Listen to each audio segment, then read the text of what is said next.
Olá, bem-vindo, bem-vinda ao nosso encontro online de toda quarta-feira. Que as múltiplas bênçãos celestiais sejam derramadas generosamente sobre você que sintoniza o canal YouTube da Primeira Igreja Batista de Freguesia neste momento. Que Deus possa abençoá-lo no estudo dessa noite. Neste instante, nós vamos orar pelos irmãos enfermos. Temos uma relação muito grande, a irmã secretária tem a relação, é tão grande que eu, para ganhar tempo na transmissão, não vou ler todos, mas a irmã secretária tem a listagem, ela com prazer poderá passar para você. Nós estaremos orando por irmãos que estão acometidos de Covid, irmãos que estão, alguns internados e entubados, pastores que estão graves, com a sua saúde gravemente abalada pelo Covid, pessoas de nossas relações, de relações aqui da igreja, que têm perdido queridos, que já estão na glória, já venceram a Covid, estão na glória, mas deixou saudade em nossos corações. Nós estaremos orando por vocês, pelas famílias e por vocês que estão enfermos, e por vocês que estão com parentes nessa condição. Pai querido, nós te agradecemos por esse dia, o privilégio desse encontro, a alegria, ó Pai, de poder compartilhar com os teus filhos, no meio desta semana, informações sobre a tua igreja, fazer chamada, ó Pai, de responsabilidade e fazer o estudo da tua palavra. Mas nesse instante, Senhor, queremos separar um momento para interceder junto ao seu coração. Inicialmente agradecemos, ó Pai, a vida daqueles teus filhos, que partiram, estão com o Senhor, mas que deixaram aqui um legado de fé e uma história, ó Pai, que digna de ser imitada, de ser seguida. Abençoe, Senhor, o coração dos familiares, o coração da igreja, o coração do teu povo, que está ressentido pela saudade. Mas, ó Pai, queremos também te agradecer por aqueles que estiveram enfermos e venceram a enfermidade. Especialmente, ó Pai, essa terrível enfermidade que está assolando o mundo e prejudicando tanto o Brasil. Ó Pai, nós te agradecemos por aqueles que alcançaram a vitória e já retornaram para casa. Aqueles que estão com sequelas, ó Pai, da enfermidade, opere na vida, dê, Senhor, o resgate completo da saúde a esse querido, a esta querida. Nós pedimos também, ó Pai, por aqueles familiares que estão apreensivos por queridos que estão internados, alguns entubados. Nós queremos, ó Pai, pedir que a tua vontade seja feita na vida deles, porque nós sabemos que o Senhor pode todas as coisas e pode mudar a história, e o Senhor pode intervir na vida e na história daquele querido, mesmo que esteja grave em alguma CTI. Mas, ó Pai, pedimos conforto, esperança, segurança, paz ao coração dos familiares que estão aflitos com aqueles que estão internados. Intercedemos também, ó Pai, por aqueles que estão com câncer, com outras enfermidades. Também desejamos cura para eles. Nós oramos em nome de Jesus. Amém. Queridos, nós estaremos hoje falando sobre a vinda do Senhor Jesus. O título da mensagem de hoje: prepare-se para a vinda de Jesus. Prepara-te para encontrares com teu Deus. Irmãos, eu tenho estado muito preocupado, apreensivo com as estatísticas que estamos ouvindo. Milhares de pessoas, centenas de milhares de pessoas aqui no Brasil já pereceram por força desta enfermidade terrível.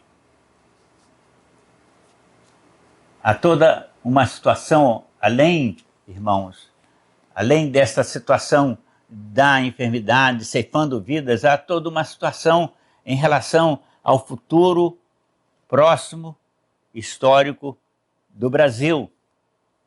Nesta semana que passou, nós ouvimos com muita preocupação a informação pelo noticiário em nossa mídia, que já ultrapassou o número de mortos, pelo menos em 2 ou 3 dias, ultrapassou o número de nascimentos. Isso significa, irmãos, e estamos vendo isso acontecer, significa que no futuro teremos problemas, porque esses que deixam de nascer agora deixarão de ser mãos operosas lá no futuro. Outra preocupação é que vidas em plena atividade, em plena produtividade, 40, 50, 55 anos, estão perecendo. E agora a enfermidade está graçando no meio jovem. 800% o aumento do número de jovens, isso em porcentagem, 800% do número de jovens abaixo de 30 anos começaram a morrer. Isso significa, meus queridos, que lá na frente nós vamos viver uma situação de dificuldade de mão operosa aqui no Brasil. Isso tudo, meus queridos, me leva a olhar para frente com uma visão para a situação escatológica do futuro. O mundo passará por sérias transformações, por várias transformações, até o dia em que o Senhor Jesus vier. E meu coração pulsa de alegria por saber que Ele está prestes a voltar. Não sei quando, não posso prever a data, a Bíblia não me autoriza a prever data, nenhum texto bíblico me autoriza a prever data, mas pelos dados oferecidos pelo próprio Senhor Jesus, nós podemos perceber que esse tempo está se cumprindo. A vinda do Senhor Jesus, meus queridos, será um momento quando o reino milenar de Cristo na terra acontecerá, em cuja consumação acontecerá o julgamento do trono branco com a destinação final e eterna para os homens de todos os tempos e de todos os quadrantes da terra. São acontecimentos maravilhosos para alguns, mas de preocupação deveria ser para outros, porque a vinda do Senhor acontecerá, o governo do Senhor acontecerá, e pós-governo do Senhor, o julgamento final, julgamento chamado julgamento do trono branco. Todos devemos nos preparar, meus queridos, para esse dia, esse tempo, esse grande julgamento. Pois quando ele ocorrer, não mais haverá chance para uma decisão, não mais haverá chance para a mudança do destino que será eterno. Se você estiver em condição, céus, destino eterno.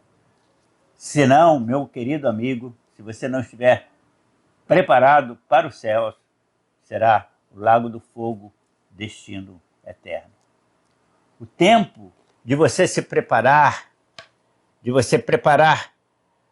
a sua vida para a vinda do Senhor Jesus, para o milênio de Cristo e o juízo final, o juízo do trono branco, é agora, hoje, na presente dispensação, no tempo chamado tempo da Igreja de Cristo na Terra. As pessoas que creem no Senhor Jesus Cristo são salvas e o servem com fidelidade. Estas serão arrebatadas fisicamente após a ressurreição e após receberem um novo corpo no dia da vinda do Senhor Jesus.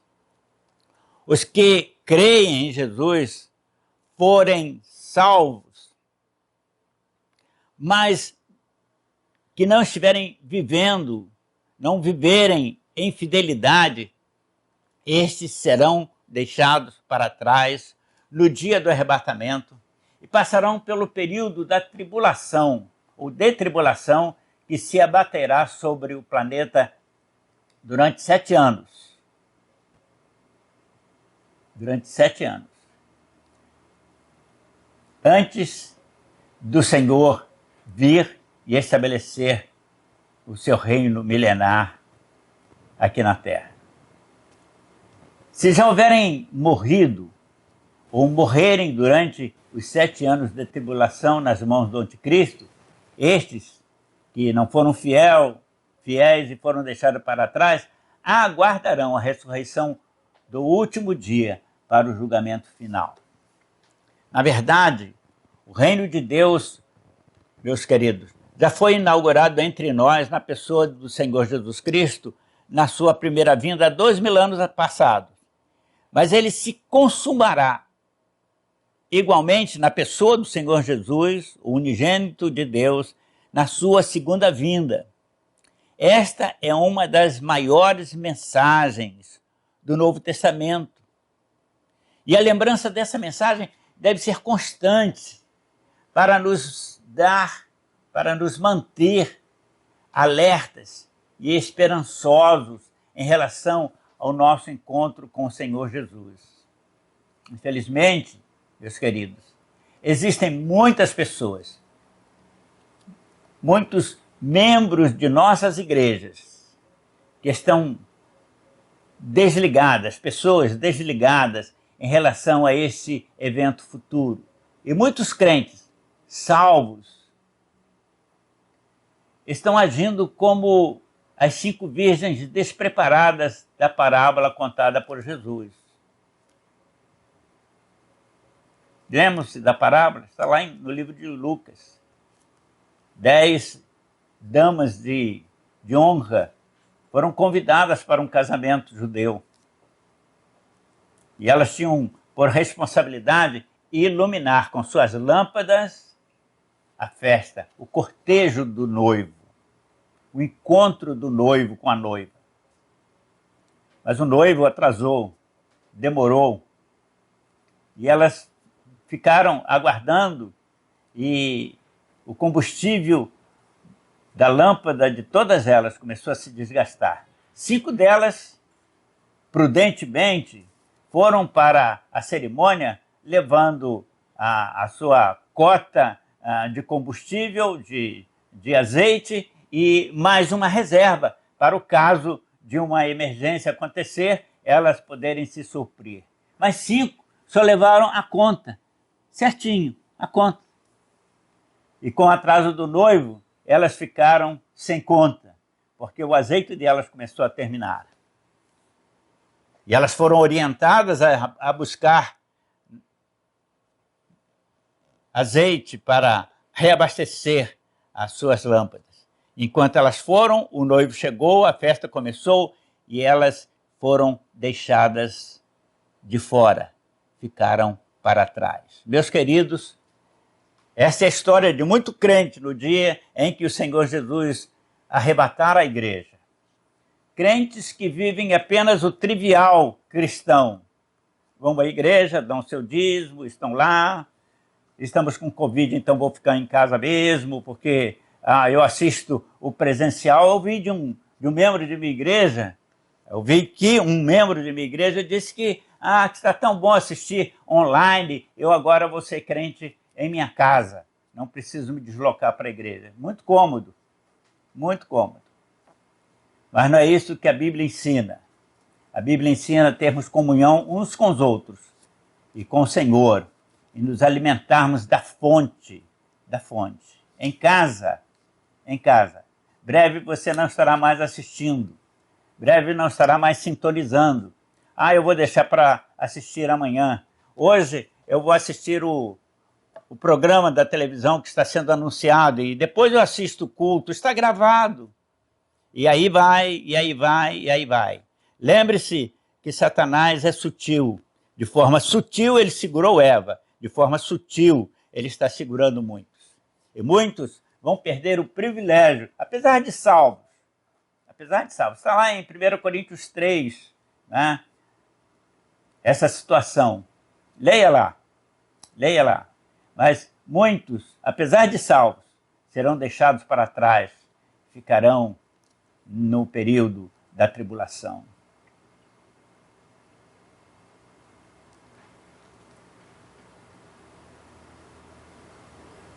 Jesus orientou os seus discípulos, orientou a sua igreja em relação ao dia mais espetacular da terra, o dia em que ele voltará.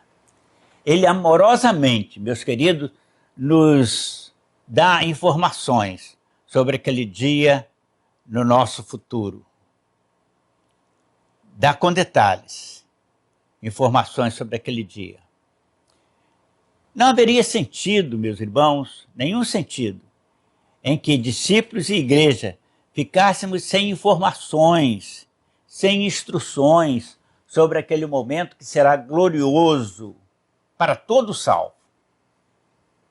Aqueles acontecimentos previstos, meus amados, foram mencionados por Jesus aos discípulos e anunciado para a igreja através dos apóstolos, das cartas apostólicas, no nosso caso, para que ficássemos atentos e preparados para o dia do arrebatamento da igreja, para o dia da vinda do Senhor Jesus.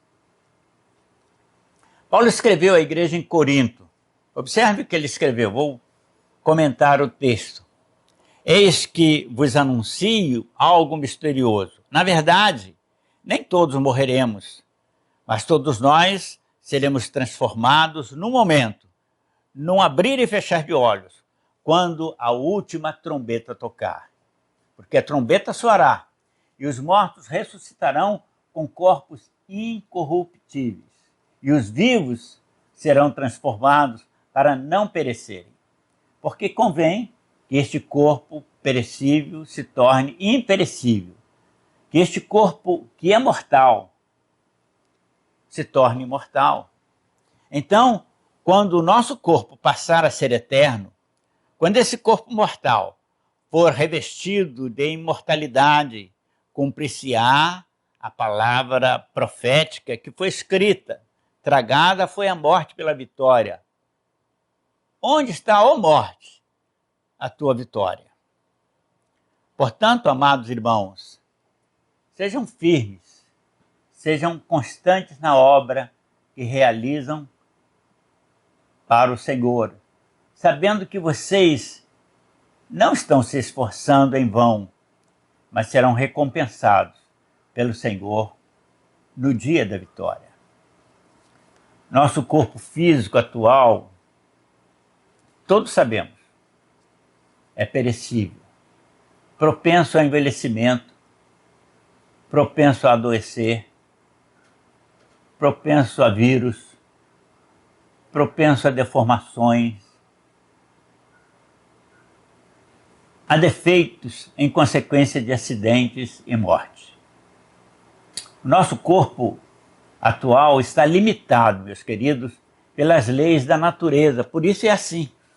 E a nossa história de vida se circunscreve entre o berço e a sepultura. Já disse isso aqui várias vezes. Todos neste mundo, todos, enfrentamos limitações. Estamos sujeitos a situações adversas causadas por enfermidades, por acidentes, sejam crentes ou não. Conheço crentes que enfrentam limitações físicas, mentais, emocionais. Alguns são cegos, outros surdos, alguns paralíticos. Crentes com deformações físicas irreversíveis, alguns até com falta de membros, mas todos eles confortados e consolados pela certeza cristã de um dia receberem um novo corpo físico perfeito, completo, imperecível. O apóstolo Paulo ensinou essa verdade profética aos crentes da igreja em Corinto, dizendo que todos nós, salvos por Jesus da condenação eterna, receberemos um novo corpo sem deficiências, imperecível, eterno, no dia em que a igreja for arrebatada da terra pelo Senhor. A ressurreição, meus amados, é uma das doutrinas fundamentais das Escrituras Sagradas. Essa doutrina refere-se ao ato de Deus ressuscitar dentre os mortos, reunindo a sua alma e espírito, dos quais o corpo esteve separado entre a morte e a ressurreição. Vou repetir aí, eu confundi um pouquinho. A ressurreição é uma das doutrinas fundamentais da Escritura, e essa doutrina refere-se ao ato de Deus ressuscitar dentre os mortos os corpos, para que possa reunir novamente alma e espírito, que estiveram separados entre a morte e a ressurreição. São 3 as razões que a Bíblia revela porque é necessária a ressurreição do crente. Primeiro, porque o corpo é parte essencial da completa personalidade humana. O homem é um ser incompleto sem o corpo. Aqueles que morreram e que estão aguardando a ressurreição estão incompletos, estão na presença de Deus, estão vivendo as emoções celestiais, estão sentindo a presença de Deus, mas estão incompletos, falta-lhes o corpo que vão receber no dia da volta do Senhor. Quando Deus criou o homem, meus queridos, ele criou um corpo, soprou no corpo o seu próprio espírito para tornar aquele corpo alma vivente, vida inteligente. A redenção proporcionada por Cristo ao homem que está no pecado e deseja ser salvo é completa e total, incluindo o corpo físico, hoje mortal. Você que aceitar a Cristo como seu Salvador, mesmo o seu corpo indo à sepultura, um dia ele sairá da sepultura para viver plenamente na presença do Senhor, ou sairá da sepultura para o sofrimento eterno. Segundo, meus queridos, o corpo é o templo do Espírito Santo. Agora um templo imperfeito, mas então, depois da ressurreição, será perfeito, para em perfeição ser habitado em íntima comunhão por Deus, que é Espírito. Terceiro, a ressurreição do crente será a perfeita consumação da vitória do Senhor Jesus sobre Satanás, a antiga serpente, que ardilosamente arquitetou e levou o homem ao pecado, levando-o à morte e, em consequência, limitando seu tempo de vida física. Mas Jesus Cristo veio e, com sua morte, a morte de Cristo, ofereceu oportunidade de vida a todo homem que nele crer e o aceitar como Senhor.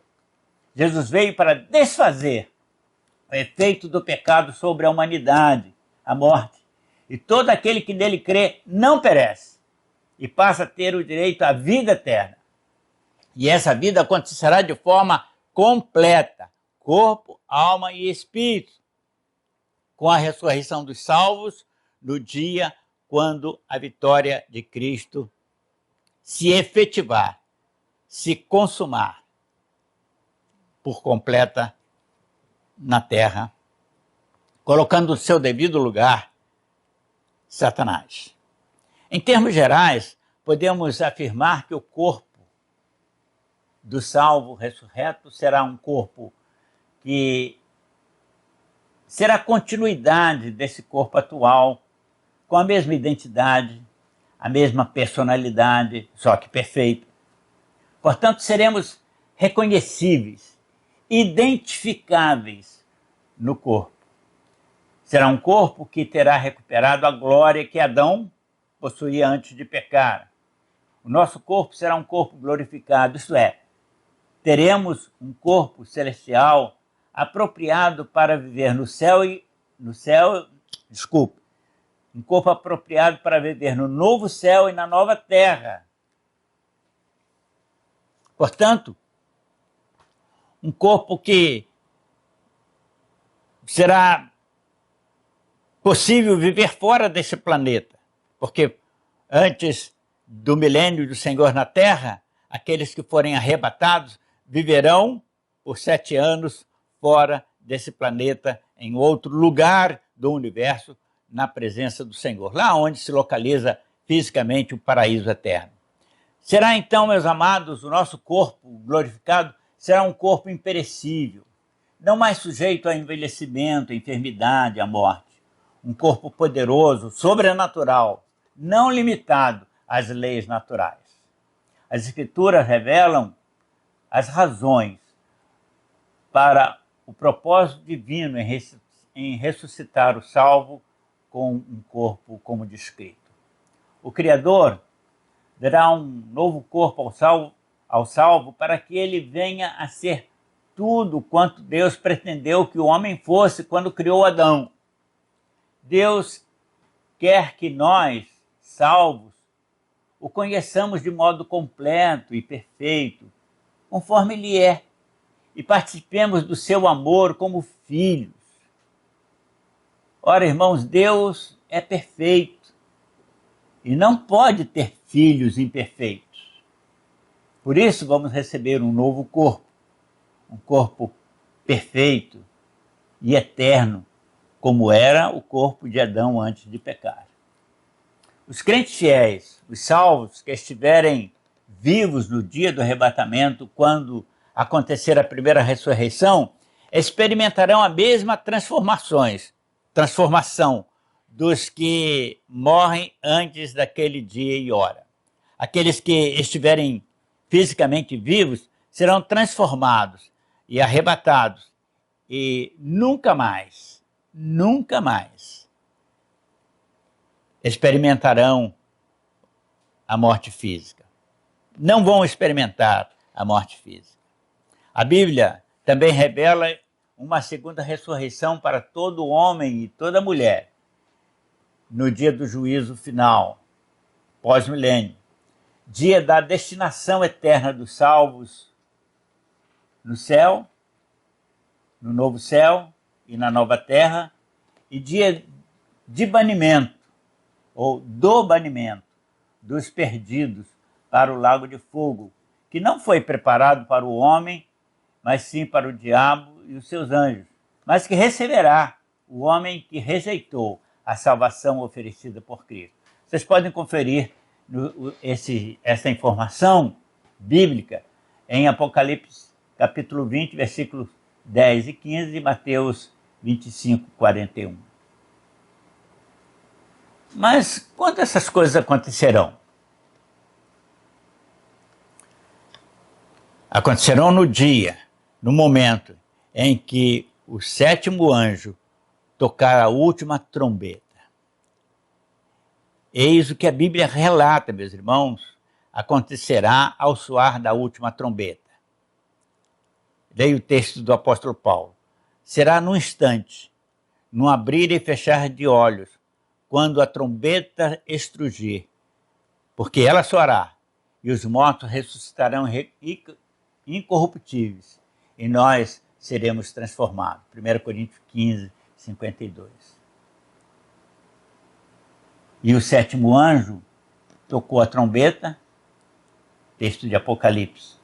E o 7º anjo tocou a trombeta, e ouviu-se vindo dos céus vozes que diziam: os reinos do mundo pertencem agora ao Senhor, são de Cristo, e ele reinará para todo sempre. E os 24 anciões que estão diante do trono de Deus, reverentemente prostraram-se perante o Senhor e o adoraram, dizendo: graças te damos, Senhor, Deus Todo-Poderoso e Eterno, pois tomastes com grande poder o teu reino para reinar para sempre. E os governos das nações vão irar-se e se levantarão contra o Senhor. Mas terá chegado o tempo dos mortos serem julgados, e o tempo do Senhor galardoar aos profetas, aos pregadores da palavra, aos salvos e remidos, aos que temem e amam ao Senhor, e o tempo de aniquilar aniquilar aqueles que destroem o planeta. E vi abrir-se o templo de Deus nos céus, e foi vista a arca do concerto no templo. E na terra houve relâmpagos, trovões, terremotos e uma grande saraivada de fogo. E ouvia-se vozes e lamentos. Texto de Apocalipse capítulo 11, versículos 15 a 19.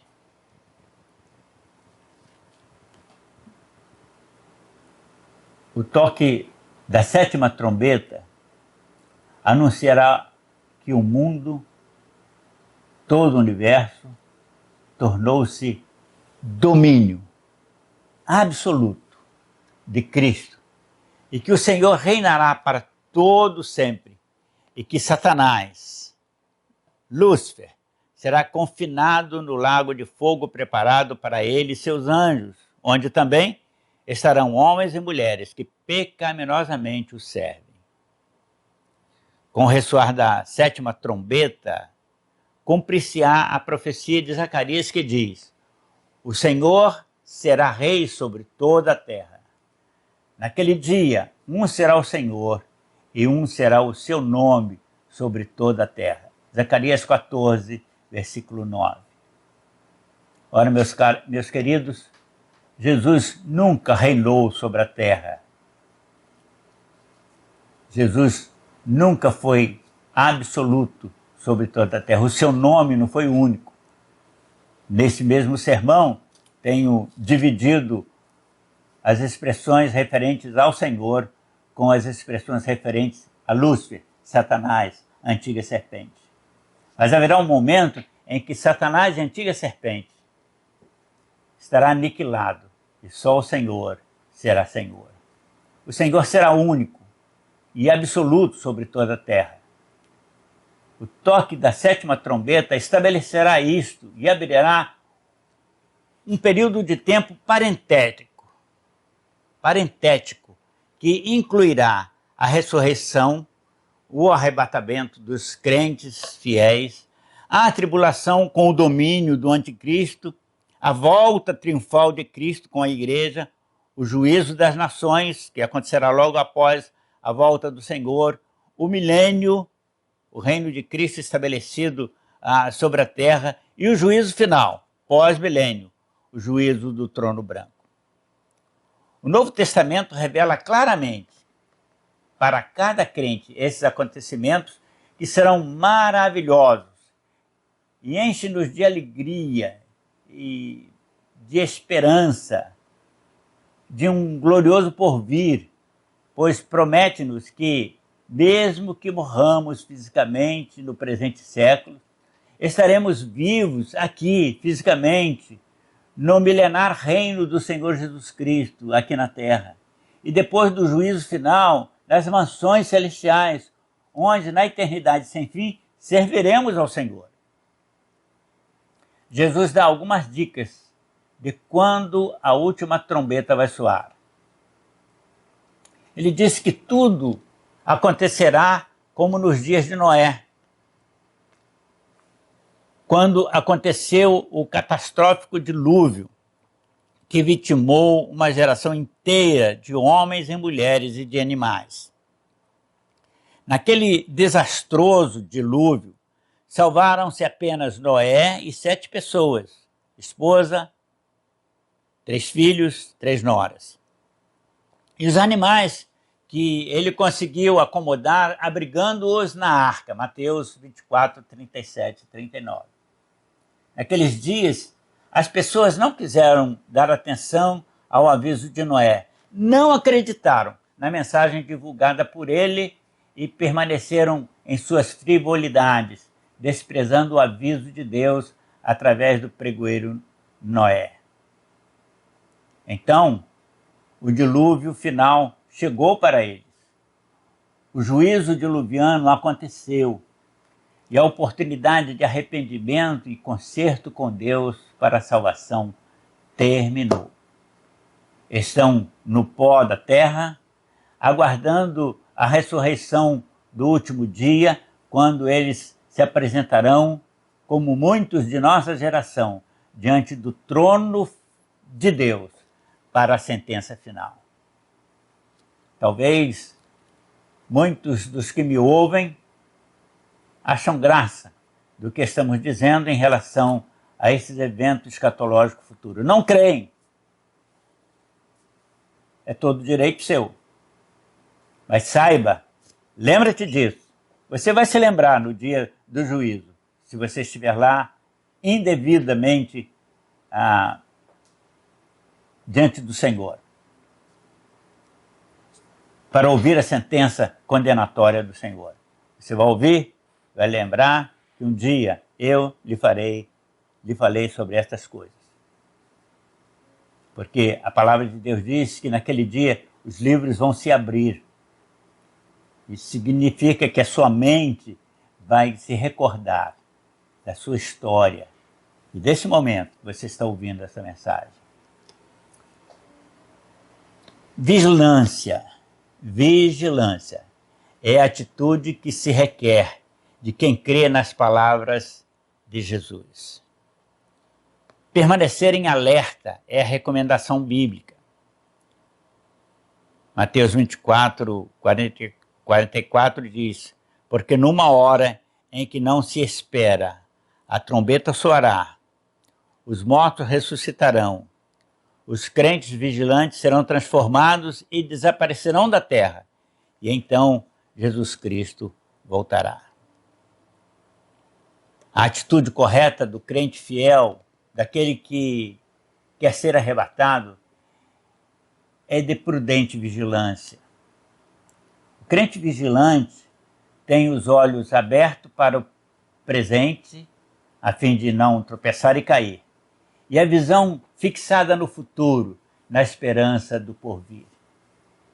O crente vigilante não fica com os olhos presos nas coisas terrenas, mas olha constante e permanentemente para o alto, na expectativa do cumprimento das promessas do Senhor referente ao seu futuro. Mas a vigilância, meus queridos, minhas queridas, não isenta o crente da sua ação no mundo.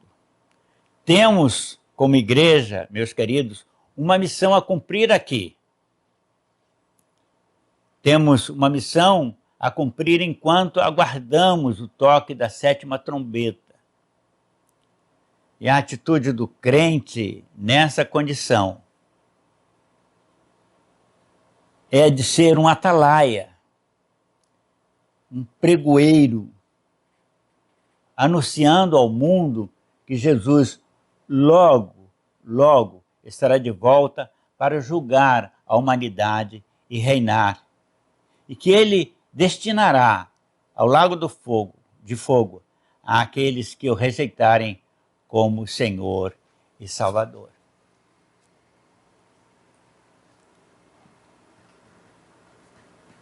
O fim da história desse planeta, meus queridos, minhas queridas, não acontecerá porque Deus apenas quer dar um fim no estado atual das coisas, ou no atual estado das coisas, mas porque Ele quer redimir a história humana desse curso alienante que tomou com o pecado que o homem aceitou.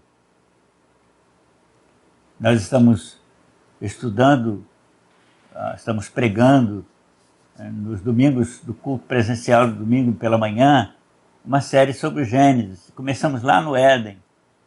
Estamos acompanhando a história do homem e a história do pecado na vida do homem. Estamos vendo essas coisas acontecerem. Domingo passado e no próximo domingo passado a Cláudia esteve falando sobre o dilúvio, no próximo domingo continuará abordando a questão do dilúvio, e nós estamos acompanhando isso aí.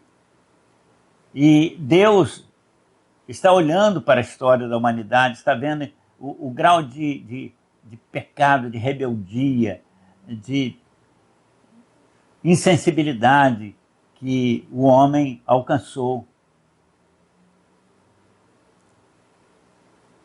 E, meus amados, o fim desse planeta,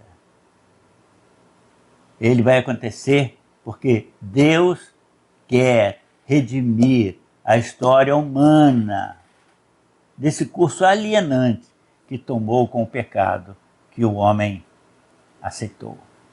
Na eternidade, Deus quer que o homem conviva com Ele, próximo dele, em comunhão com Ele, mas sem qualquer resquício de pecado. Você que está na igreja e que, por causa de tantas coisas que estão acontecendo, está desligado dessas verdades, prepare-se para o encontro, para a vinda do Senhor Jesus. Naquele dia, você vai perceber se foi fiel ou não. Seja fiel para que seja arrebatado. Antes do dilúvio, Noé andou com Deus e Deus para si o tomou. Desculpe, Noé não. Enoque. Enoque andou com Deus e Deus para si o tomou. Mas Noé passou pela tribulação do dilúvio. Teve que construir a arca. Passou toda uma situação, 1 ano dentro da arca. 1 ano dentro da arca. Tribulação. Apesar de salvo, apesar de não ter perecido no julgamento do dilúvio. Você quer passar pela tribulação ou quer seguir com o Senhor arrebatado? Você quer voltar com o Senhor como igreja triunfante ou quer estar aqui vivendo ainda as limitações de uma vida física limitada? Aguardando o julgamento do trono branco para então, sim, alcançar a eternidade. Presta atenção, irmão. Presta atenção. E é tempo da igreja estar anunciando essas verdades. Oremos ao Senhor. Pai, pedimos do fundo do coração, Senhor, que aquilo que transmitimos nesta oportunidade possa ter sido compreendido claramente pelos teus filhos, pelas tuas filhas.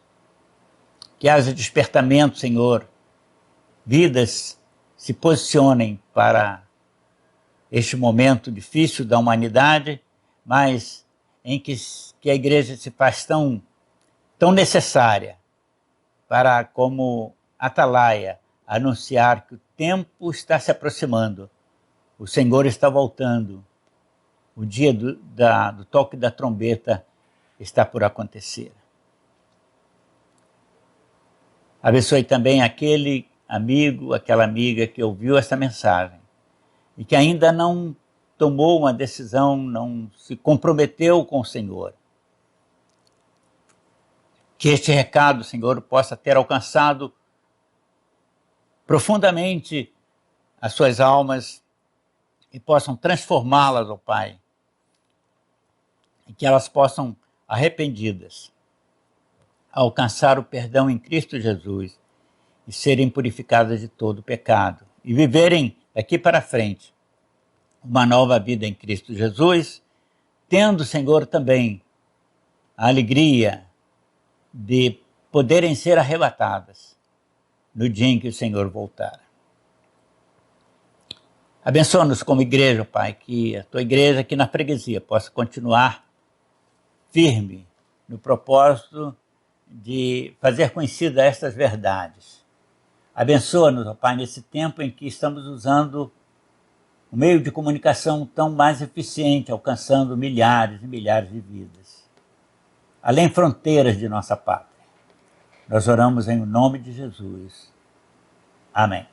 E que o amor de Deus, a graça do nosso Senhor e Salvador Jesus e as consolações do Santo Espírito sejam sobre a congregação da Primeira Igreja Batista da Freguesia e sobre todos os filhos de Deus espalhados sobre a face da terra, desde agora e para sempre.